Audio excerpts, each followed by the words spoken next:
यहाँ पे जैसे आप लोग देख रहे हैं PMMBY जो यहाँ पे 10/2/2022 और 9/2/2022 को मुख्यमंत्री कन्या उत्थान के रिगार्डिंग इसी प्रकार का जो लेटर आया था प्रेषक ICDS निदेशक, तो उस वीडियो में आपको जो सच्चाई था वो बता ही दिए थे। और इसमें भी वही है, सभी जिला प्रोग्राम पदाधिकारी और प्रधानमंत्री मातृ वंदना योजना जो है अंतर्गत प्रत्येक शनिवार को आंगनबाड़ी केंद्र पर विशेष कैंप का आयोजन।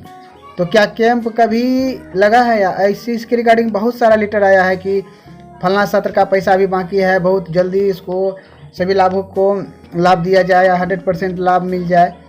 तो यहाँ तो आप एक चीज़ जान रहे हैं कि बिल्कुल आप जो फॉर्म अगर ऑफिस में यदि भी दिए हैं तो वहाँ पे जिनका वहाँ पे किया जाता है, मतलब कुछ वहाँ पे उसका रकम देते हैं तभी आपका फॉर्म सबमिट होता है, जो नहीं देते हैं उसका वैसे फेंका रह जाता है।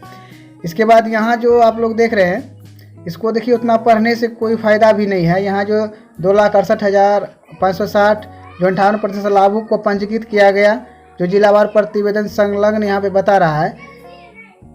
इसके बाद जो प्राप्ति एवं लंबित आवेदन को निष्पादन हेतु लगातार पत्राचार एवं समीक्षा की बैठक की जा रही है। तो यही चीज़ है, जिस तरह से सेविका दीदी पर कोई भी लेटर आता है उसको जो है आपको 1 सप्ताह के अंदर सभी वर्ग को पूरा करवा दिया जाता है। तो अगर कोई ऑफिस या विभागीय लेटर आता है ऑफिस के ऊपर तो उसका काम जो है क्यों नहीं होता है, उस पर भी तो जवाबदेही था, उस पर भी जवाबदेही है, लेकिन यहाँ सिर्फ लिखित में ही आपको रह जाता है। यहाँ इसमें देखिए क्या लिखा है। सबसे यहाँ पे फर्स्ट नंबर में मेन पॉइंट यहाँ पे आप लोग जो देख रहे हैं दिया गया है। चलिए इस मेन पॉइंट को यहाँ पे हम देख लेते हैं। जो लिखा है, प्रत्येक शनिवार को केंद्र संचालन की अवधि के बाद आंगनबाड़ी केंद्र पर कैंप लगाकर योग्य लाभुक से PMMBY आवेदन प्रपत्र एकत्रित किया जाए। तो एकत्रित करने से क्या फ़ायदा होगा, आपके पास बहुत सारा पहले से भी होगा, उसका तो वर्क हो नहीं रहा है। आप नया प्रपत्र लेके और वह अपना जो है जो भी लागू कर लेंगे, अब 10 दिन नहीं होगा आपको पूछना जाएगा कि मिला पैसा नहीं आया, ये ना आया। यहाँ जो एकत्रित जो करने का जो लिखा गया है, इससे यहाँ पे ये चीज़ दिया जाता कि प्रत्येक शनिवार को आंगनबाड़ी केंद्र अवधि के बाद हम डाटा ऑपरेटर को भेज देते हैं, मतलब अपने सेक्टर में बारी बारी से भेज दीजिए, ऐसा बात नहीं है। जो एक सेक्टर में 2-3 जगह आप कैंप लगवा दीजिए, उसी में काम हो जाएगा। आप आंगनबाड़ी को तो छोड़ ही दीजिए, आप सेक्टर में 2-3 जगह कैंप लगवा के डाटा ऑपरेटर को भेजिए और वहीं पे आप रजिस्ट्रेशन करवा दीजिए, तभी योग्य लाभुक को 100% लाभ मिलेगा। और ऐसे जो है हमारे एकत्रित करने से वगैरह से कुछ भी नहीं लाभ मिलने वाला है। और आप लोग जान लीजिए कि इस लेटर में जो भी आता है बार बार यही चीज़ आता है, लेकिन ऐसा कुछ नहीं होता है। तो अगर 100% लाभ अगर गवर्नमेंट को देना है सभी योग्य लाभुक को, तो फॉर्म एकत्रित ना करवा के आप डाटा ऑपरेटर को भेज दीजिए। एक सेक्टर में 3 या 4 जगह ही कैंप लगवाइए, देखिए सभी का 100% वहाँ पर रजिस्ट्रेशन हो जाएगा, वहाँ पे उसका लाभ मिल जाएगा। ही नहीं किया जा रहा, हमारा रजिस्ट्रेशन ही नहीं किया जा रहा है, तो आवेदन लेके करेंगे क्या। आवेदन ले भी लेते हैं, जैसे ले लेते हैं तो लाभुक अब 10 दिन बीता नहीं कि पैसा नहीं आया, अभी तक नहीं आया, कब आएगा नहीं आएगा, उसका जवाब दे दीजिए, तो यहाँ सेविका दीदी परेशान हो जाते हैं। तो आप आवेदन लेने से फ़ायदा क्या, आवेदन लेने से बेटर होगा कि आप सेविका दीदी के थ्रू रजिस्ट्रेशन करवाने का सिस्टम करवा दीजिए, तब देखिए कितना 100% लाभुक जो भी हो उसको कैसे लाभ मिलता है। यहाँ सिर्फ लिखित में ऐसे देने से कुछ नहीं होगा। इसके बाद यहाँ सेकंड में, कैंप के दौरान ऐसे योग्य लाभुक जिन्हें 3 किस्तों की पात्रता पूरी कर ली है और उनको अब तक लाभ वंचित है, जिनका प्रथम जीवित संतान 15 माह से कम का है, उनको तीनों किस्तों का आवेदन प्रपत्र एक साथ अपलोड किया जाए। सभी प्रकार का जो प्रपत्र जो सेविका दीदी के पास है, सिर्फ आप उसको एक बार जो जनरल कर दीजिए, तो आप जनरल कर दीजिए। आप सभी डॉक्यूमेंट्स तो वहाँ बारीकी से चेक कर ही रहे हैं, तो उसमें प्रॉब्लम क्या है। और यहाँ से कैंप लगा के वहाँ से कैंप लगा के आवेदन लेने से कोई फ़ायदा नहीं है। और यहाँ जो आप लोग लिखा देख रहे हैं, इससे कोई फ़ायदा नहीं आप लोग को मिला। इससे पहले भी बहुत बार लेटर आ चुका है, लेकिन इस पर कभी वैसा सीरियसली नहीं लिया गया है, क्योंकि जब आपके काम का जो भी सेविका दीदी है, सेविका दीदी के काम के बारे में अगर कोई लेटर आता है तो सिर्फ उसी पे सीरियस हो जो वर्क किया जाता है। इसके बाद कोई भी ऑफिशियल आता है उसको सिर्फ ऐसे लिखित में वहाँ से तो आता है, लेकिन इस पर कोई कार्रवाई नहीं की जाती है। यहाँ पे कैंप के दौरान शून्य लाभार्थियों वाले या जिन आंगनबाड़ी केंद्र पर अब तक इस जो PMM केस में जो है एक भी आवेदन नहीं लिया गया है। अरे भाई, हम तो कहते हैं एक भी क्या, अभी 50-50 आवेदन पड़ा हुआ है, तो आप एक आवेदन का बात कर रहे हैं कि जिस पर शून्य होगा उस पर कार्रवाई की जाएगी। आप तो आइए आंगनवाड़ी केंद्र पर तो एक बार जाके देखिए, या आप अपने जो परियोजना में वहाँ पे तो जाके देखिए कि एक आंगनवाड़ी केंद्र का कितना आवेदन जो फॉर्म वहाँ पे जमा है जो सबमिट नहीं हुआ है। आप आंगनवाड़ी पे बार बार लगे रहते हैं कि आंगनवाड़ी केंद्र पर नहीं होगा।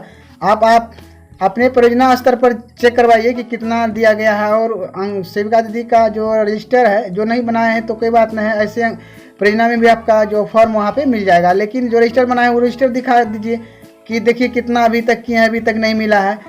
और यहाँ पे जो यहाँ लिखे हैं कि एक भी नहीं आवेदन अपलोड नहीं, ऐसे आंगनबाड़ी केंद्र को प्राथमिकता दर्ज की जाए। लेकिन हम लोग सभी सेविका दीदी आप लोग एकजुट हो जाइए, आप लोग ये उससे सवाल कीजिए कि अगर हम लोग इतना दिन से दे रहे हैं, अगर जिनका नहीं हुआ है तो आप जो विभाग पर किस प्रकार का प्राथमिकता दर्ज होनी चाहिए। या आप सबसे बड़ी बात यहाँ पे आप जो देख रहे हैं कि लिखा है पीएमएम विभाग केस में एक भी आवेदन अपलोड नहीं, ऐसे हमारे केंद्र को प्राथमिकता दी जाए। मतलब उसको जहाँ पे एक भी लोड नहीं है सबसे पहले उस पर जो कैंप लगाया जाए, टारगेट किया जाए, जो भी किया जाए। लेकिन ऐसा कोई भी ऐसा आंगनबाड़ी केंद्र नहीं होगा जहाँ पे भी फॉर्म नहीं दिया गया होगा। अगर नहीं देने का रीज़न भी यही है कि वहाँ पे अगर आपका वर्क नहीं हो रहा है तो आप लोग क्या कोई भी निराश हो जाते हैं कि बार बार देने से फ़ोटो कॉपी वगैरह सब चीज़ का पैसा लगता है वहाँ पे, तो देने से कोई फ़ायदा नहीं। इस स्थिति में आप नहीं देते होंगे, लेकिन ऐसा तो नहीं है कि कोई देना नहीं चाहता है। इसके बाद है कैंप में एकत्रित एवं पूर्व से लंबित आवेदनों को प्रपत्र को ससमय अपलोड किया जाए। आप ससमय अपलोड क्या करेंगे, जब आपका आवेदन दिया वहाँ पे उसका टाइम ही एक्सपायर हो जाता है। जब टाइम एक्सपायर होने वाला होता है तो आप लोग को यहाँ पे लेटर आता है। अब वहाँ पे जाएंगे तो बोला जाएगा कि आपका जो इसका अब समय ही नहीं है, अभी लोड नहीं होगा। जो भी सेविका दीदी दे रहे हैं, जैसे फर्स्ट गर्भवती है तो गर्भवती के समय में ही दे देता है कि सबसे पहले इसका रजिस्ट्रेशन हो जाएगा, इसके बाद डिलीवरी होगा, उसके बाद फिर से हम जो है थर्ड किस्त के लिए वहाँ पे हम जो लाभुक का प्रपत्र लगा देंगे। लेकिन आप डिलीवरी जब से प्रेग्नेंट हुई है तब से दे रहे हैं, इसके बावजूद भी आपका जो फॉर्म दे देते थे क्या होता है, वहाँ आपका जो भी लाभुक होता है उसका मतलब 2 साल से अधिक हो जाता है, तो वहाँ पे अब जो आपका फॉर्म सबमिट नहीं होता है। इसके बाद 5वां में दिया है डाटा ऑपरेटर के स्तर पर करेक्शन क्यू के मतलब आवेदन प्रपत्र का निष्पादन सुनिश्चित किया जाए। तो आपको मुख्यमंत्री कन्या उत्थान में बता दिए हैं कि इन महाशय के बारे में कहना ही छोड़ दीजिए। आप लोग तो सभी भली भांति जानते हैं कि इनका पावर कितना होता है, क्या होता है, और क्या ये आपका जो कितना हद तक जो वर्क सुनेगा कि सिर्फ ऑफिस के वर्क में ही लगे रहते हैं।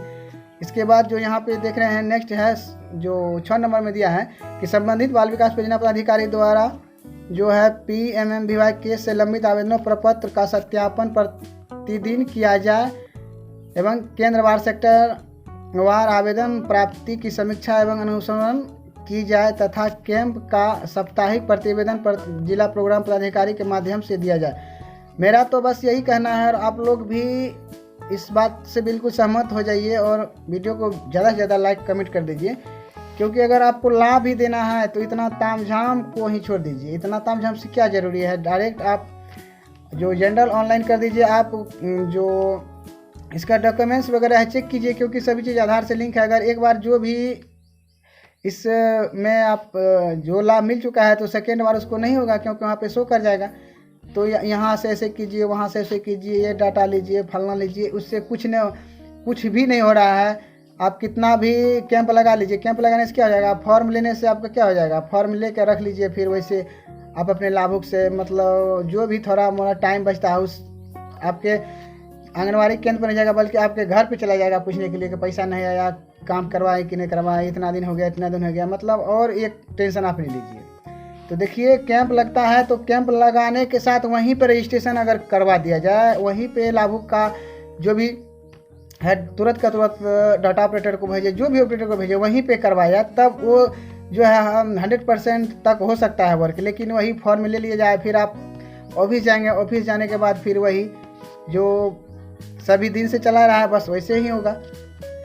तो चलिए, हम लोग तो इतना इसमें देख रहे हैं कि क्या क्या दिया जा रहा है, लेकिन क्या कितना हद तक काम होगा नहीं होगा। तो चलिए बस इस वीडियो में इतना ही, मिलते हैं नेक्स्ट वीडियो में।